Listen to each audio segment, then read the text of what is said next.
কাপাসিয়ার উপর দিয়ে বয়ে গেছে শীতলক্ষ্যা নদী। এটি এখানকার প্রাণকেন্দ্র। এই নদী নরসিংদী পর্যন্ত আর অন্যদিকে ময়মনসিংহ পর্যন্ত বিস্তৃত। কাপাসিয়া 11টি ইউনিয়নে বিভক্ত।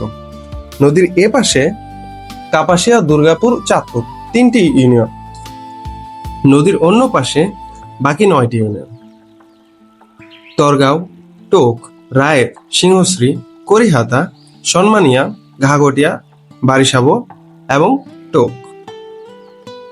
কাপাসিয়ার ভৌগোলিক বৈশিষ্ট্যের অন্যতম প্রধান দিক হল এর পাশ দিয়ে বয়ে যাওয়া নদ নদী। এই উপজেলার পূর্ব ও দক্ষিণ পূর্ব সীমান্ত ঘেঁষে বিখ্যাত শীতলক্ষ্যা নদী প্রবাহিত হয়েছে। এছাড়াও পুরাতন ব্রহ্মপুত্র নদ, বান্নার নদী এবং সুতি নদী এই অঞ্চলের জলবায়ু ও কৃষিকাজে গুরুত্বপূর্ণ ভূমিকা রাখে। কাপাসিয়ার ভূপ্রকৃতি মূলত লাল মাটি ও সমশ্রেণীর মিশ্রণ।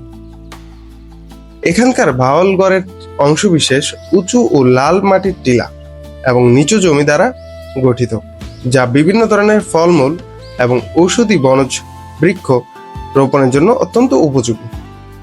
রাজধানী ঢাকা থেকে সড়ক পথে উত্তর পূর্ব দিকে প্রায় 65 কিলোমিটার দূরে এই উপজেলার অবস্থান। আজ এই পর্যন্তই, দেখা হবে অন্য কোনো পর্বে। ধন্যবাদ।